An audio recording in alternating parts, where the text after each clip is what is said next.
What's up, Commanders HQ family? Our Washington Commanders are locked in, working every single day to get better, sharper, and more complete as a football team. That's been the message all offseason. Perfection doesn't exist, but progress does.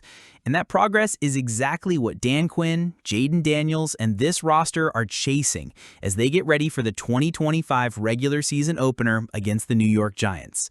And hey, before we jump into today's big update, do me a quick favor. Smash that like button right now. It only takes a second, but it helps us grow this channel, push Commanders content further across YouTube, and bring more fans like you into this community. Now, let's dive into what might be the most relieving update Commanders fans have gotten in weeks: clarity on the health of wide receiver Noah Brown. Throughout training camp in the preseason, the wide receiver room has been one of the biggest sources of stress for Washington fans. Terry McLaurin's holdout stretched on for months, and while he eventually signed his long-term extension, the absence of a true wide receiver one during camp raised concerns about chemistry and reps for Jayden Daniels. On top of that, Noah Brown, a guy who was expected to play a critical role as a depth piece and reliable veteran target, went down in minicamp. He was carted off the field and never played in a single preseason game. Every time the injury report came out this week, his name was there. For a fan base that has seen this movie before, receiver injuries derailing seasons, it was hard not to panic. But finally, we've got clarity. On Friday, Zach Selby of Commanders.com reported that Brown's absence from the final practice of the week wasn't injury-related at all.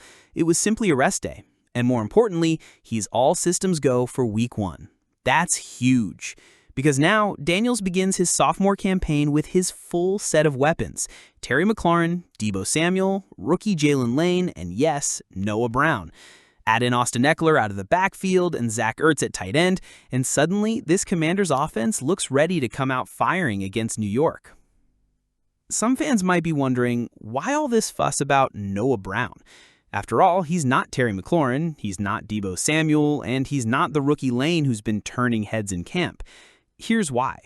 Brown is the kind of player who doesn't need 80 catches to make a difference. He's tough, he's physical, and he can win one-on-one matchups on the outside that force defenses to play honest.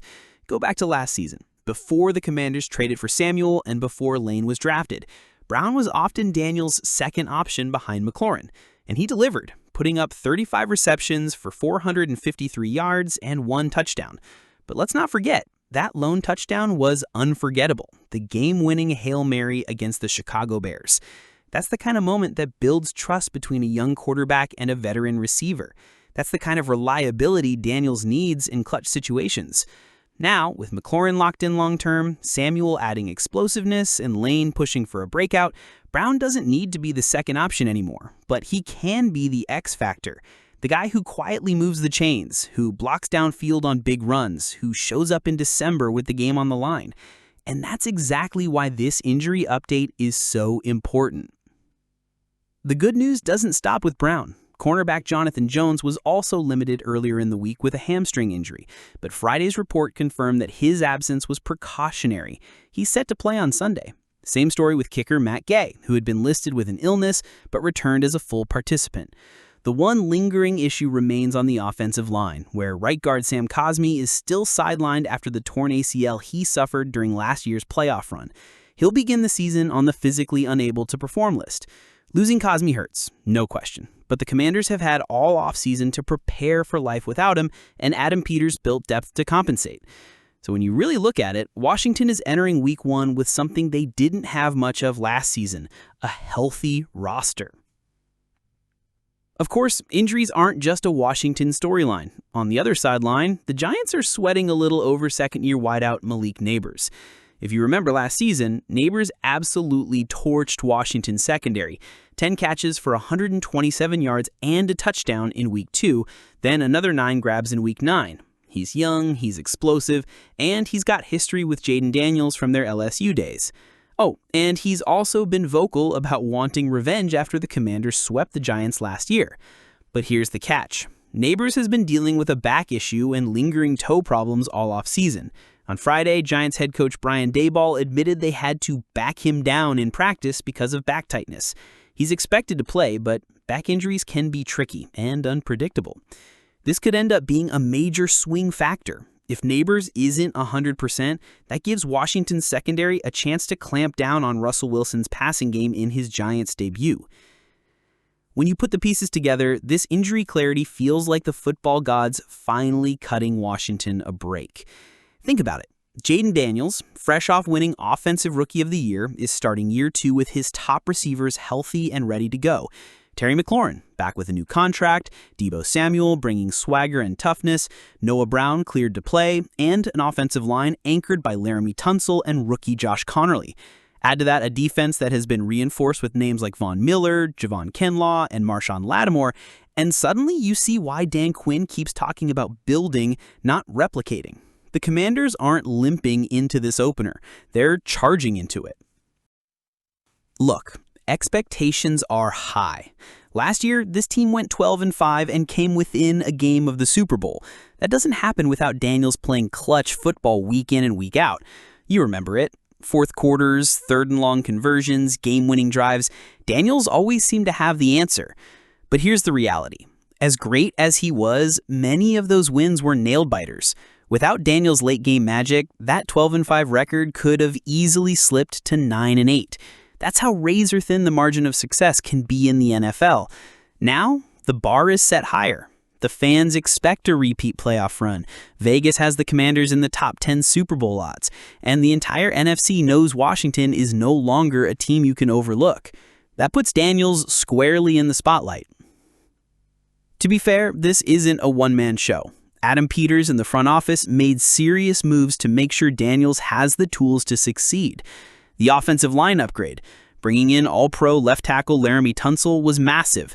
According to Pro Football Focus, Tunsil earned an 89.1 pass blocking grade last season, ranking 4th among 80 qualifying tackles. That's a game changer for protecting a young quarterback. Rookie Josh Connerly is stepping in on the right side, giving Daniels bookend tackles to trust. Weapons galore. Daniels' arsenal has never looked better. Terry McLaurin finally got his long-term extension, ensuring WR1 is locked in. Deebo Samuel was brought in via trade, giving Washington a versatile, physical playmaker who can turn short passes into long gains. Add in rookie WR Jalen Lane and the ever-dangerous tight end Ben Sennett, and suddenly Daniels has a full deck to play with. The run game, don't sleep on this. Ja'Cory Bill Krosky Merritt, the rookie who turned heads all summer, could very well emerge as a legit contributor. If he and Austin Eckler can balance the offense, it takes a ton of pressure off Daniels' shoulders. So yes, the front office did their part, but now it's on Daniels to prove he can capitalize on all these upgrades. What I love most about Jayden Daniels is his mindset. He isn't out there chasing stats or personal accolades. When asked about the upcoming season, Daniels said, "I'm going out there trying to be the best version of myself. I don't really look at individual accolades. If we're winning football games, those come hopefully. So I'm trying to do whatever it takes to win." That's what you want to hear from your franchise quarterback. He knows it's about preparation, leadership, and execution. He even pointed out that this year's team is more experienced and more bought in than last year's group. That locker room bond, that matters when the season gets tough. Let's look at the projections. According to ESPN's Mike Clay, Daniels is expected to throw for over 4,000 yards with 27 touchdowns and 12 interceptions. On the ground, he's projected for 815 rushing yards and 8 more scores. That's a combined 35 touchdowns. Absolutely elite production. If he reaches those numbers, the Commanders aren't just making the playoffs, they're a real threat to win the NFC. But here's the catch. Washington might need Daniels to hit those numbers. That's the scary part. With the NFC stacked with teams like the 49ers, Eagles, and Lions, anything less might leave the Commanders short. Dan Quinn has seen a lot of quarterbacks in his coaching career, and his words about Daniels carry weight. He said Daniels has a rare focus that he's only seen in the very best players he's coached. Quinn praised Daniels for not getting too far ahead of himself, for taking every practice seriously, and for always looking for ways to improve. That's not just coach speak. That's the kind of leadership quality that separates good quarterbacks from great ones. When your head coach has that kind of confidence in you, it tells the entire locker room, this is our guy. Let's be honest, Commanders fans, this is a defining season for Jayden Daniels. If he delivers big, another playoff run, another season of elite stats, maybe even a deep postseason push, he cements himself as not just the face of the Commanders, but one of the NFL's brightest stars. If he struggles, if the team stumbles back to mediocrity, suddenly the questions start. Can he win the big games? Did Washington overhype him after one magical rookie year? That's the reality of the NFL spotlight. The good news is, everything about Daniels, his skill set, his mindset, his preparation, suggests he's ready for this challenge. Commanders fans, we've waited all offseason for clarity, and we finally have it. Noah Brown is healthy, the wide receiver room is intact, and this offense looks ready to make noise in Week 1 against the Giants. Now here's the question for you. How big of a role do you think Noah Brown should play this season? Should he be the reliable wide receiver 3 behind McLaurin and Samuel, or do you think he could push for an even bigger role if he and Daniels pick up where they left off last year? Let me know your thoughts in the comments. I'll be down there replying to as many as I can. And don't forget, hit that like button, subscribe to Commanders HQ, and turn on notifications so you never miss an update as we march into the 2025 season. This is going to be a special year, and with this roster finally healthy, Washington has no excuses not to come out swinging.